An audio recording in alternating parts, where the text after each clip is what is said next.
Y'all, this is a serious infringement that affects millions of Americans every single day.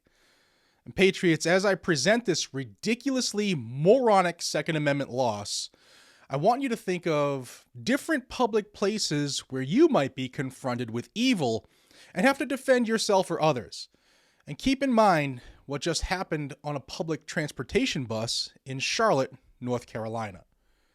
Friends, today we're diving into a huge Second Amendment ruling out of the Seventh Circuit Court of Appeals. It's a bad one. And this one is about Illinois and whether you can carry a firearm on public transportation. There's a little bit of good news in here, which is why I'm doing the video. Now think about who rides public transportation. It's in the name, the public. While that's primarily hardworking folks who are utilizing that vehicle, that conveyance to get to work or meetings or events, city transit also includes a solid percentage of thugs, criminals, drug users, homeless individuals, transients, the like.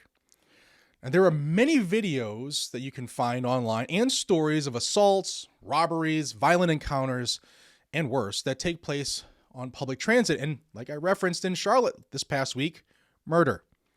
So, spoiler alert, the court just said, no, you can't carry on public transportation.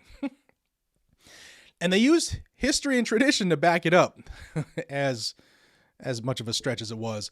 But when you dig deeper here, it's the same old story. Activist judges stretching history to justify disarming law-abiding Americans. Welcome back to Guns and Gadgets, your premier source for Second Amendment news. If you want to stay ahead on anything and everything that's happening with our right to keep and bear arms, make sure you subscribe to this channel. It's free, won't cost you a nickel. And hit that notification bell so that you don't miss an update. And you have to check those every now and then, so check your subscription if you would. Are you feeling foggy, drained, or stuck in low gear? Your brain and body run on cellular energy, and when your mitochondria slow down, so do you. Introducing Recharge from the Wellness Company, the brain energy hack that you haven't tried. It's the first ever formula to combine NAD+, methylene blue, and PQQ in one powerful daily supplement.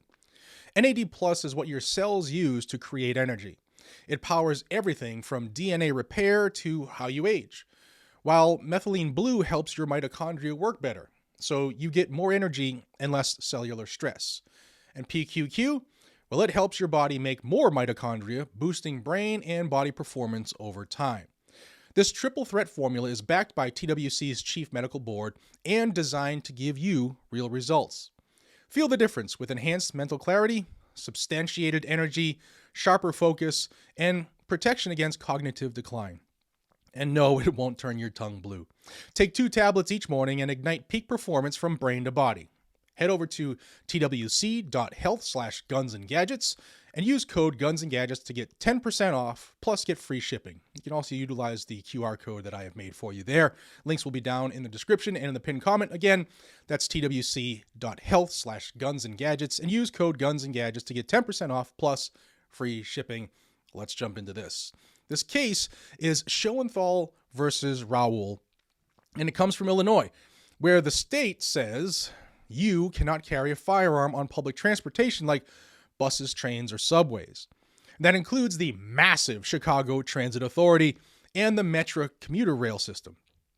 No criminals there, right? The only exception is if your firearm is unloaded and locked up or otherwise inaccessible. Yeah, that'll keep you safe. Now, 3 concealed carry license holders sued, saying that this violates their Second Amendment right to armed self-defense. They argued that being forced to disarm just to use public transit makes them sitting ducks for criminals. The district court in Illinois agreed with them, declaring the ban is unconstitutional, but the state appealed, and of course, the Seventh Circuit just reversed it. Also supporting this case is Second Amendment Foundation and Firearms Policy Coalition. Now, before getting to the meat of the Second Amendment, the court looked at whether the plaintiffs even had standing to bring the case in the first place. Illinois argued that since Metra and some private railroads also have their own rules against guns, even if their state law were struck down, people still couldn't carry. Therefore, no real injury. But the court rejected that. It said that Injury is clear here. These plaintiffs face prosecution under Illinois law if they carry on transit, and that alone is enough to give them standing. Next, the court applied the Bruen test. Now, the Bruen test, step 1, asks, does the Second Amendment's plain text cover the conduct? Well, that's easy.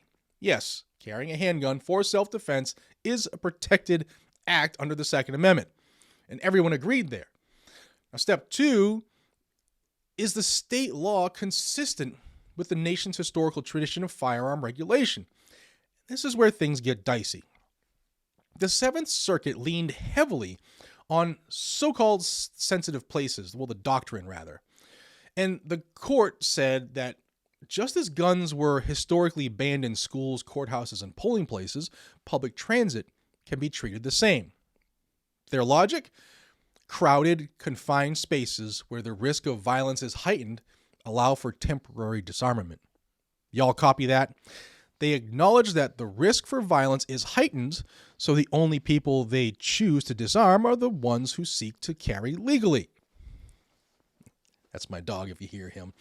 Now, this law does nothing, absolutely nothing, to disarm criminals who are riding those buses, trains, and subways while carrying guns because criminals, well, they ignore the law. They pointed to old laws from as far back as the 1300s in England, the Statute of Northampton, banning arms in fairs and markets.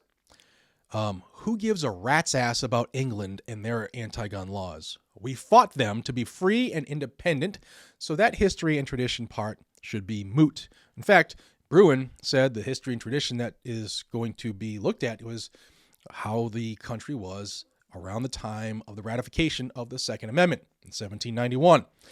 Now here, the court also relied on 19th century American laws banning guns at ballrooms, social gatherings, and theaters. In the end, the Seventh Circuit said Illinois' law fits within this tradition. To them, buses and trains are modern equivalents of historically crowded venues where guns could be banned. That makes zero sense, but that's what they said. They emphasized that the law only applies while you're actually riding, meaning it's a temporary restriction, not a total ban on carry. I guess a temporary infringement doesn't mean infringement to them.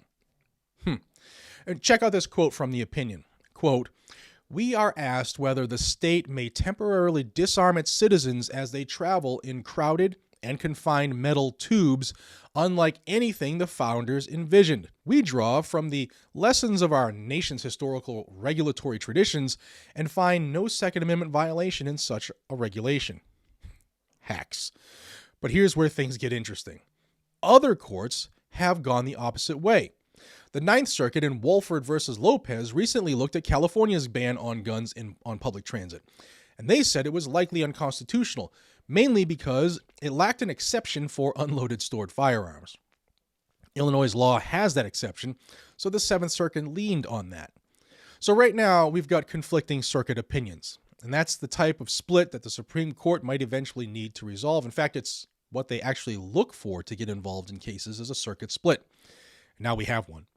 So what does this mean for Illinois' gun owners? Well, it means if you ride the bus, train, or subway, you cannot legally carry a loaded firearm for self-defense. I'm going to take a side and tell you that if you join Attorneys on Retainer, links are down below, they don't care about this. They'll cover you anyway if you defend yourself. But violations can get you up to 6 months in jail and a $1,500 fine for the first offense, with even harsher penalties for repeat offenses. And let's be real, Chicago has a serious crime problem, especially on its transit system. Just last year, the CTA, the Chicago Transit Authority, they reported thousands of violent incidents, yet law-abiding citizens are forced to go unarmed. Now, this ruling shows the danger of how courts, judges rather, are applying Bruen, or rather how they're working around Bruen.